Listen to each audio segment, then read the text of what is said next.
It is my absolute pleasure to welcome to Whale Whisperers Clive Martin of Orca Rescues and long-term WCA partner Clive. Good to see you. Yes, hi Dylan, and good evening or good afternoon or good morning to everybody who's listening. Lovely to see you all.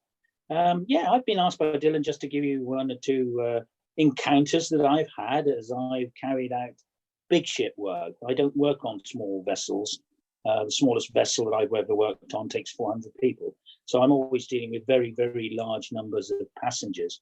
And consequently, it's different to the average, if you like, whale watching guide, but the principles are the same. We're talking about animals that we love. We're talking about trying to impart knowledge to people about what's happening in the oceans and about the fauna that we have personally enjoyed as we've traveled the oceans, and trying to impart this to all our clients who pay money to come out to see something very, very special. And it's great to always be able to give people that knowledge if we're able to do so. I would like to start with a little story. Actually, it's I'm afraid to say it's about yourself, Dylan, and it's of a whale species that we've seen many hundreds, thousands of in our time. I'm not putting or blowing trumpets. That's just the way it was, because we traveled the oceans on the big ships. We did see and we encountered, because we were going through prolific areas of the ocean for feeding in particular, of the big fin whale, the second largest animal that we have on our planet. And I was working on the bridge of the ship as I did, and I would often use the microphone systems to the people on the back decks, using the 12-hour clock face to try and get them viewing or looking in the right direction.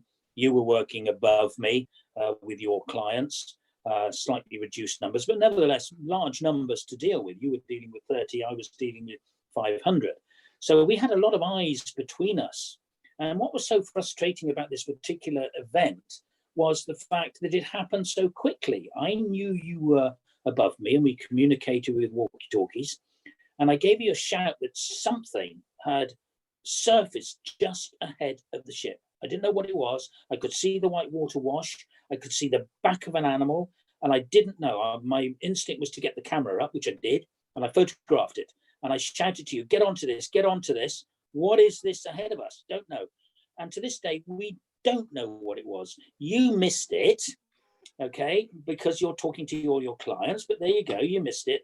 I got the photograph, and I actually, when I pondered this photograph many, many times, I actually think that we were witnessing the birth of a young fin whale, okay, a photograph. It was quite an extraordinary story. Do you remember me mentioning it to you? I do remember those pictures, yeah, it was quite an extraordinary, but you know, it's one of those mysteries.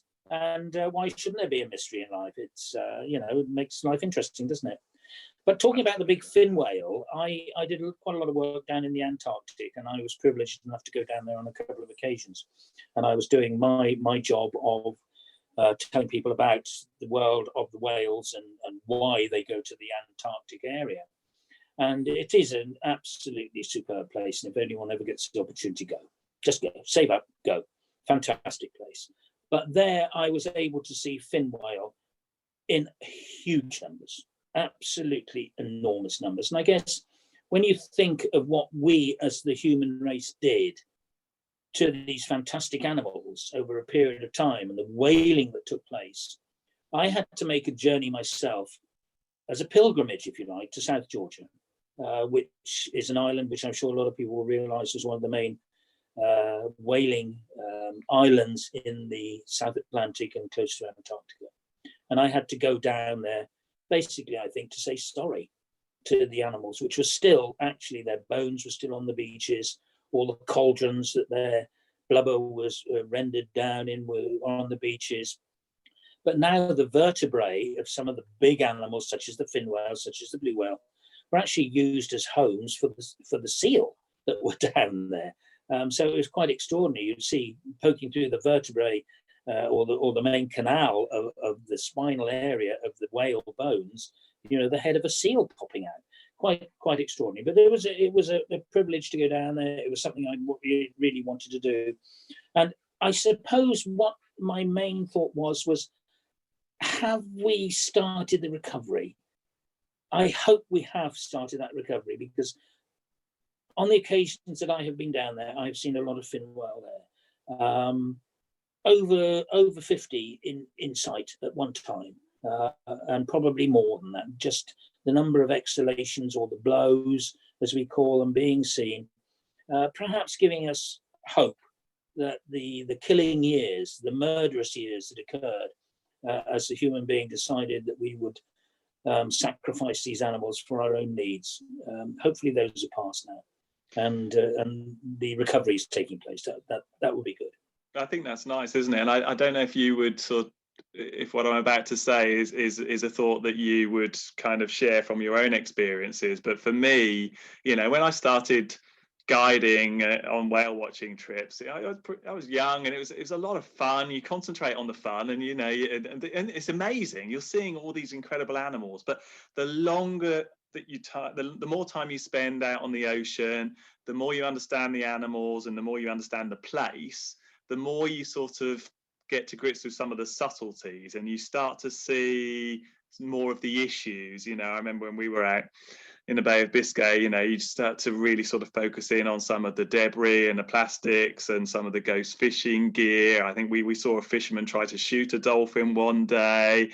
We saw dead dolphins, and we saw pair trawler fishing nets operating just a mile from those dead dolphins, and we put 2 and 2 together there. You know, you start to see some of those kind of issues and challenges, and you want to kind of convey that to the guests as well. But obviously they're on holiday, they you know, they want to have an enjoyable experience, but you don't want to kind of shy away from those important stories to tell. In your experience, how do you get those messages across about conservation and some of those issues, or is it better not to talk about them at all? Well, I definitely agree with you that we certainly experience these pressures on the oceans. We saw it, and you cannot help but to impart your knowledge on them, and sometimes it's very scant. But when it comes to ghost fishing nets, when it comes to the fact that dolphins are still being killed for captivity, or captured for captivity purposes, or even killed, there are so many pressures out there all the time, and people, in my view, they have to be aware, because they are going to be the ambassadors when they leave that ship or they leave that boat. They are becoming an ambassador for the oceans, and so each and every one of us has that responsibility, I think, as a whale watcher, as a whale watch leader, to impart that knowledge and to say to people, look, we need to be active. We need to work together to try to solve some of these problems. We really need to do that. And so I had no compunction in telling people. I mean, dead whales, that was something that I saw all too frequently, you know, not by the 100, but all too frequently, the carcass of a large whale. And some of the photographs I've taken, quickly bringing the camera up and getting an image of a dead whale. And there's been, without question, the fact that there's been a ship strike. You can see the bruising around the body of the animal. And so that was something which was very important to me, because I was working on the big ships and still hope to do so, and still carry out education programs for people on these big ships. But there was another angle. Let's train the shipping companies, okay, on ship strike, as we call it, you know, the collisions that were taking place, simply because the guys operating the ships, the officers of the watch, not aware of it, just didn't know. So with a little bit of knowledge, they could be trained to try to avoid these collisions. So each and every time we need to act and tell people about the pressures. They're all around us, and we needed to always impart them. Thank you, Clive. That's absolutely great.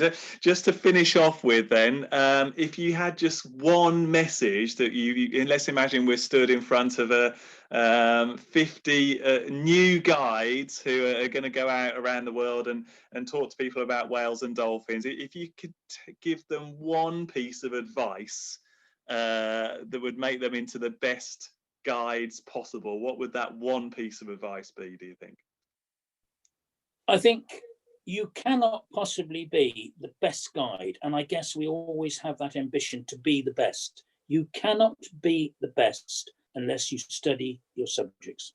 That's really, really important. There are several species out there, you all know that, and each and every one is different. They all have different habitats, they all have different food resources, and each and every one of them needs to be studied so that you can give the best to your clients, to the people who are out there with you to enjoy fantastic sightings.